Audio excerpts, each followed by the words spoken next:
Okay, hello everyone. Welcome to the Simply Trade News Roundup. I'm your host, Anik, if you have not listened.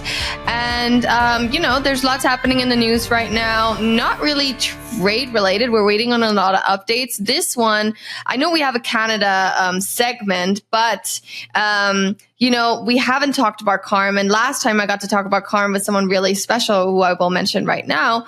So that is what we'll get into. We're giving you an update, and she actually did just get off an important call. So I know she has some crucial information for you. Let me introduce you to my special guest, which I'm so happy to have on all the time. I do have to make a little bit of a disclaimer that it is not the former Canadian Prime Minister, but her name indeed is Kim Campbell.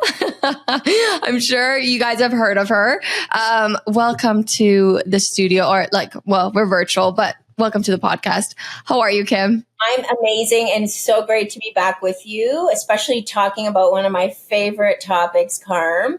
And yes, I'm glad you made the distinction because I've had many great stories throughout my career about being mistaken for the former Prime Minister one. And again, if you do know her, she's also blonde, so it happens. But yes, have lots of fun stories about that. I call myself the Kim Campbell Customs one, not the former Prime Minister. I love that. And you know what? Maybe you could run at this point. Maybe your name is already a marketing tool to run as maybe you should. Here you go. Sometimes your name is already popular. Yeah, sometimes it's just name recognition. But very happy that our new Prime Minister, Mr. Carney, is in place and working very hard on our behalf. So. Yeah. So let's so last time we talked, CARM was months ago, actually. I think it was like the day after it, or a week after it got established or like put into place, and people were freaking out. The system wasn't working. People didn't know how to use the tool correctly. How is that looking now in that sense? Well, I mean, we'll still get into all the challenges and stuff, but how is that looking right now? Great way to start, because it is a bit of a positive story there in terms of a lot of that has really settled down. So I guess we could say generally entries or accounting documents are being submitted kind of like the US 7501s fairly easily now and predictably. First couple months were exactly what we thought, horrible. But that part has stabilized, and I guess we're also learning a little bit more about some of the really significant changes, which has helped. So from a systems standpoint, it's fairly okay. We definitely still have some outage issues that impact other things, and I know they're working hard to try and stabilize them, but really kind of because of the implementation strategy they undertook. So I would say for the most part, that part's stable. What still is a challenge is figuring out all the new things. The reporting capabilities are really confusing. How people pay, all that really significantly changed because the customs, the service providers, the customs brokers, their roles changed, and our ability to support people changed significantly. So that's still not great. I'm trying to figure that out. How are you trying to figure that out? Because I mean, like, if you figure it out, how are they implementing this, and how are they getting trained, or how are they changing, the system, or what's going on? Well, all those are great questions. So the training has always been a problem because one of the challenges with CARM is we really didn't have access to it until it went live. And it's kind of twofold. It's like the electronic communication, kind of like the ABI interfaces that we know in the US where the customs brokers send in entries.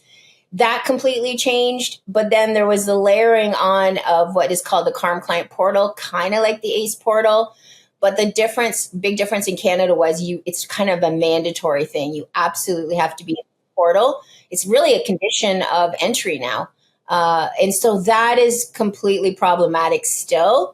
The registration is very difficult. It's very easy not to be able to register. So that's really part of the backdrop of the story. For those that could get on and register easily, probably wasn't that big of a lift. But for the ones that couldn't, and which is the majority, they still need support through customs because the broker just can't see certain things. We can't get to certain things.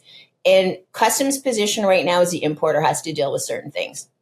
And that's one of the certain things. The help desk that they've implemented, we still know is completely backlogged. So it could take days, weeks, months in some cases to get support out of the help desk, which is completely obviously unacceptable, but that's the reality still. And so that's the big part. I think for a lot of importers that are on and using it, just trying to figure out the handshakes of payment, what their roles are within there, their ability to get information they need to make sure that they're paying properly, but also the accounting piece, because a fundamental change that happened with CARM is Customs now makes the calculations and tells you how much you owe.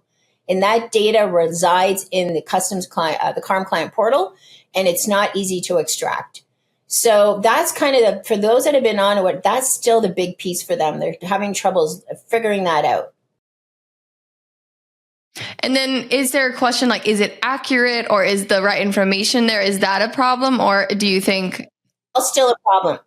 So some of the, it's a massive problem. I think some of the accuracy issues we might have worked through, because part of the CARM transition was they changed a lot of things that weren't really known to us until we started going live and slogging through and figuring out what they had changed and what they hadn't changed. So one could probably argue that the accuracy seems to be okay.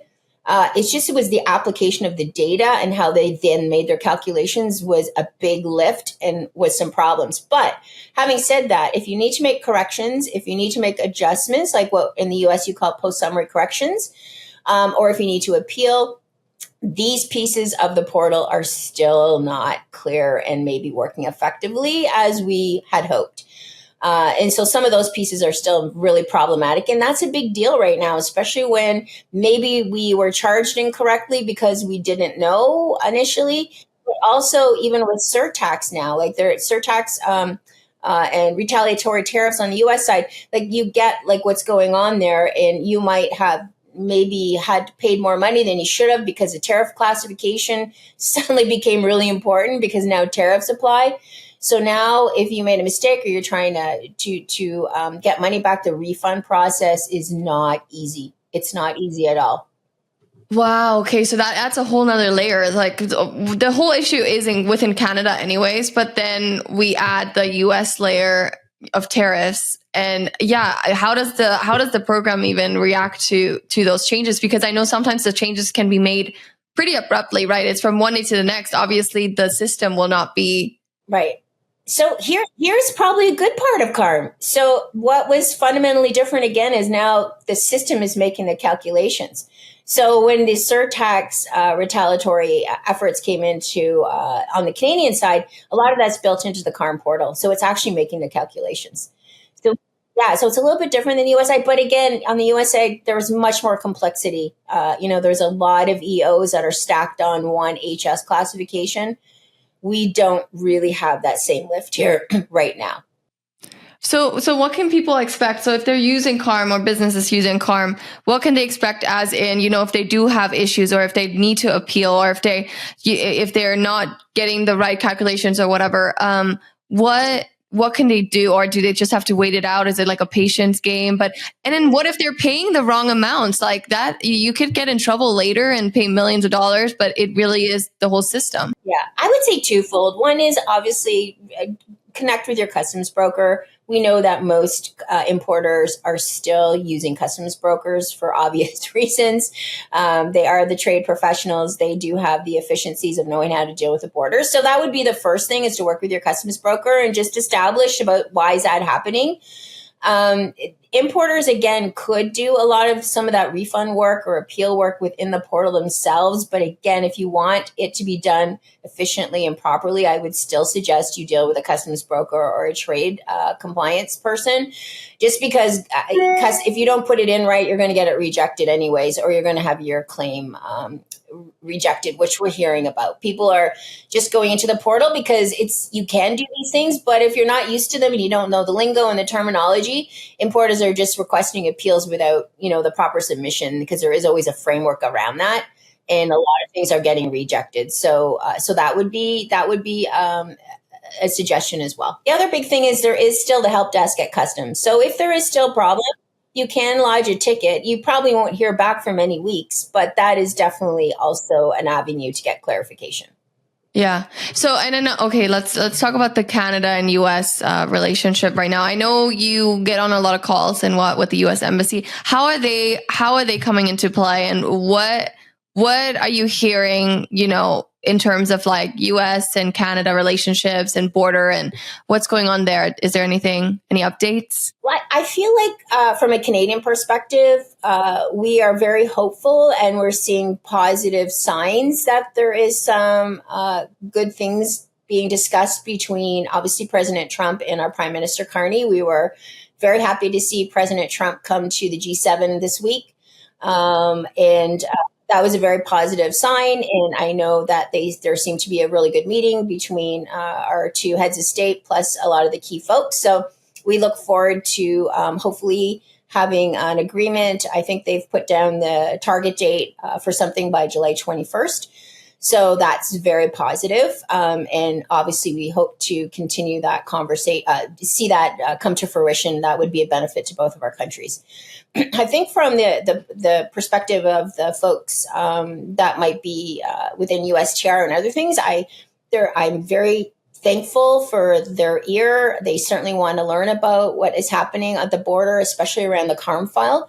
And that's probably maybe what you've heard from your listeners, because I know there's been some questions or I guess comments recently about people going, oh my God, CARM's still a disaster, CARM something, And really what happened on May 20th was a very significant date. And that's definitely what I'm appreciating the opportunity to talk to not only just our U.S. Colleagues that support trade, but on the Canadian side as well, to understand exactly what that meant and the implications of that, which is the final implementation of what's called Release Prior to Payment, RPP, which the U.S. really kind of refers to as surety bond. So this was a drop dead date. Again, the perspective from CBSA, like I kind of appreciate it, but it wasn't ever correct that we were going to put every single importer on a bond within like a 6-month period. And we've had, like, I could go on forever. We probably could have 5 shows on that for 2 hours each about the historical footprint of that. But at the end of the day, the grace period stopped on May 20th, which meant any single shipment that did not have that in place did not move past the border.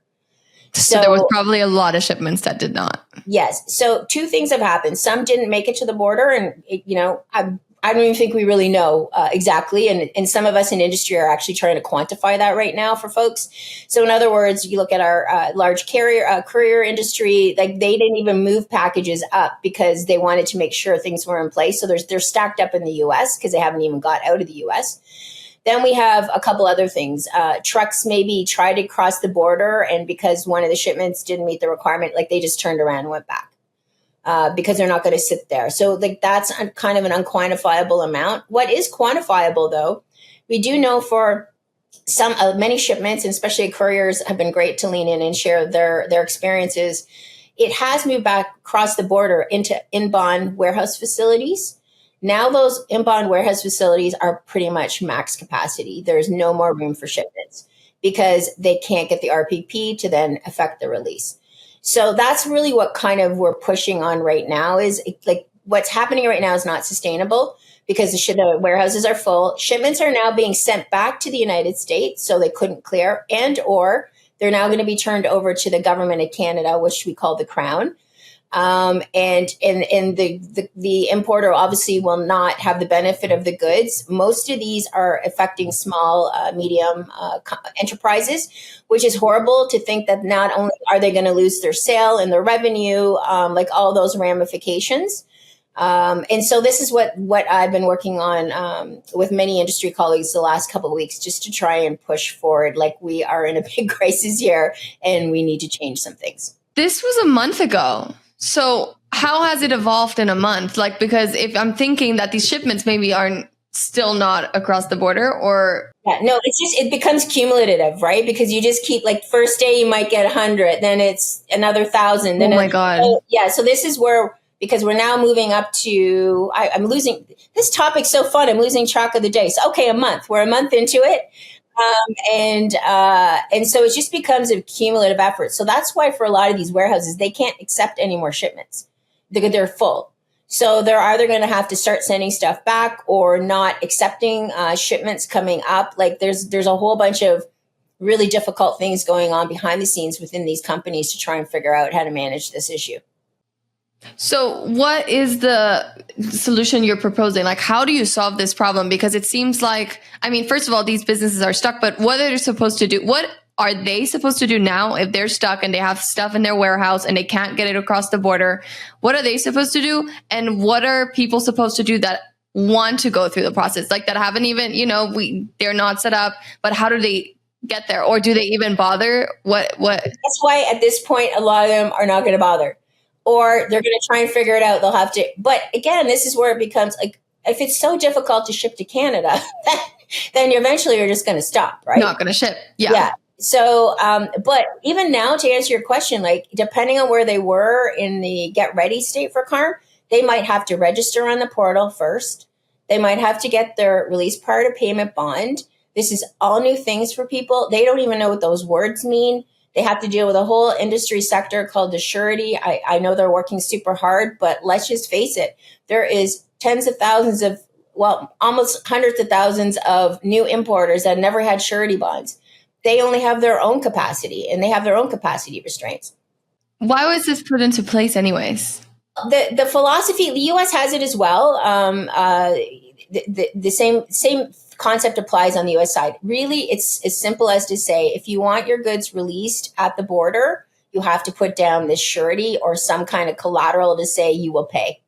Otherwise, you have to stop and pay at the border.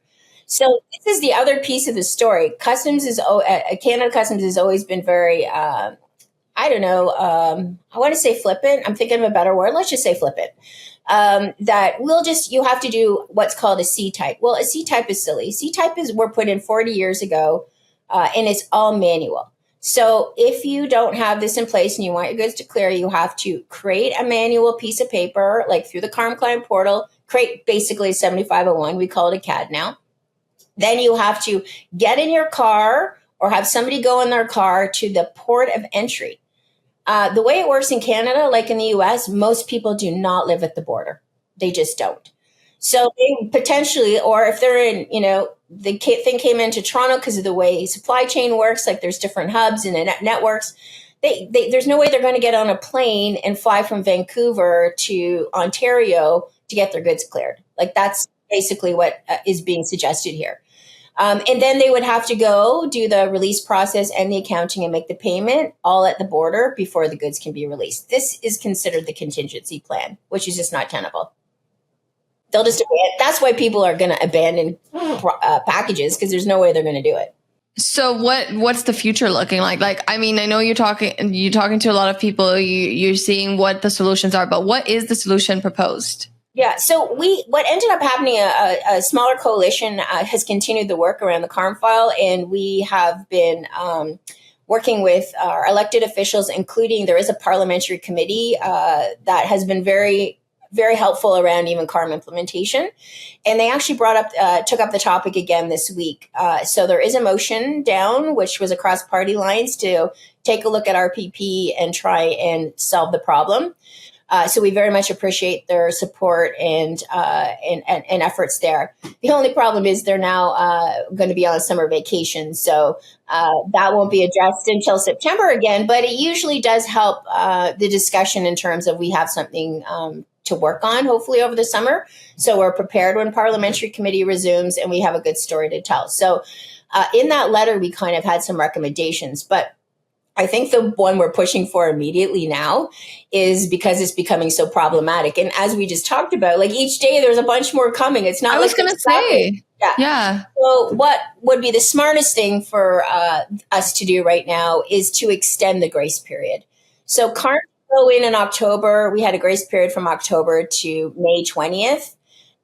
That would be the smart thing. Let's just extend the grace period. There is a bit of a piece that would have to, like a formal thing that would have to happen. But quite honestly, I find Customs is able to get formal things happening when they would like it to happen pretty quickly. So I'm hopeful that they could solve it that way fairly quickly as well, with support from elected parliamentarians. So that would be obviously the best first thing to do.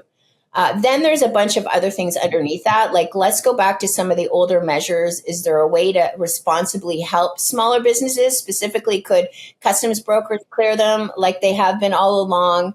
Could there be some exceptions for smaller importers that only clear 1 or 2 times a year? We understand that kind of option is in the United States. Just some things like that. Common sense things like, can we just pay via credit card? Why do we have to get this bond and then, go to the border? Couldn't we just pay online with a credit card? Because actually, that's one good thing about CARM. You can actually do payments by credit card now.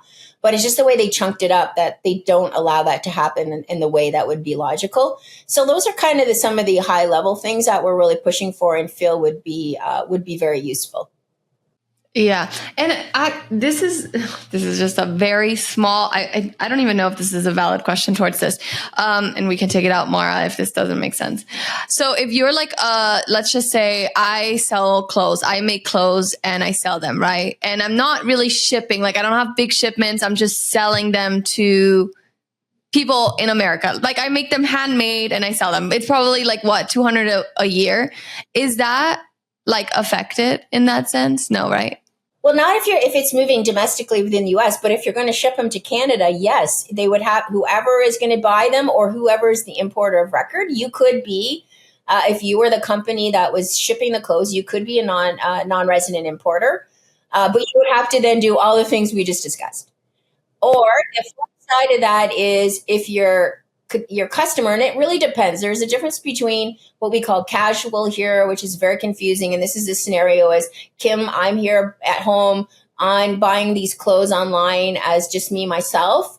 There is provisions that it could be handled through a courier organization, but it again, it's only through couriers certain ways. Like there's ramifications around that and complications, but there is some easier ways to do it that way. But if it's not that way and you don't meet the parameters, then yes, you would have to do all those things. Like if you're a small company that maybe is buying those clothes because you want to put it in your small shop, you would have to do all the things we just discussed. That sounds problematic, especially, I mean, how hard it is, it should be easy to do that. Like especially with, the US and Canada, I mean, like, right next to each other. Like how come we can't make business, we can't make money, and I think that's crazy. But I mean, at least you guys are figuring it out, and I hope you can figure it out as soon as possible. But I feel like this gives clarity. I mean, all of this through CARM and whatever is going on right now might help people right now listening to this and hearing you talk on, that there is discussions and hopefully there will be a new grace period. I feel like that would be the smartest thing. Yeah, it makes most sense. It makes sense. If something's not working and you see everyone failing, I mean, what can you do? It's your country that's going to honestly suffer at the end, I think.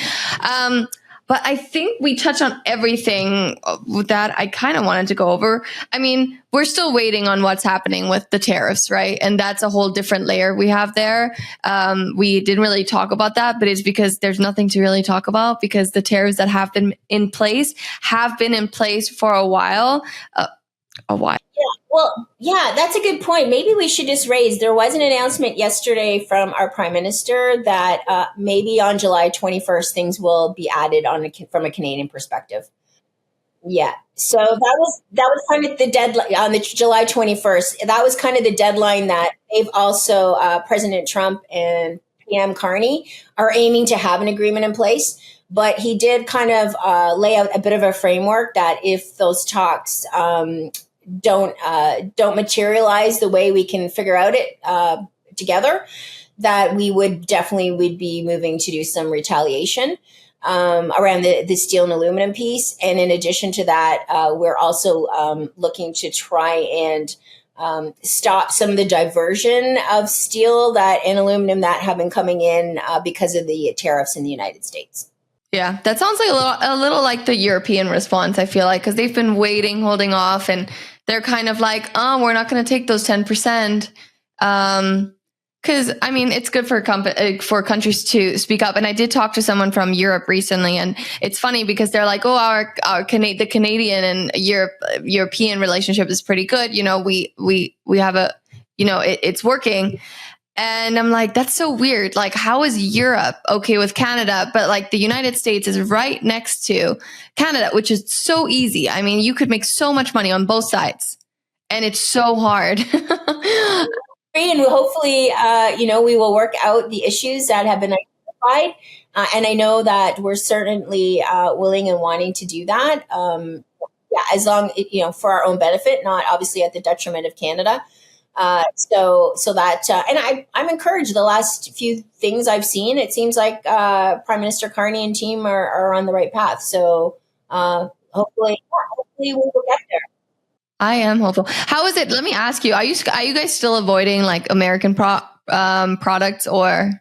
Yeah. So I was just going to add, and I can tell you, Canadians are still resolved to support the cause. So if you look at the tourism numbers, we are not traveling to the United States writ large. Certainly the same strategy or thinking. I shouldn't say strategy, but thinking about product buying is continues. We on the shelves right now, we definitely have strong labeling about what's made in Canada. We also have strong labeling about what has a tariff, and much to my really, yeah, wow. Yeah. And I also can say, much to my sadness, I still cannot get access to California red wine.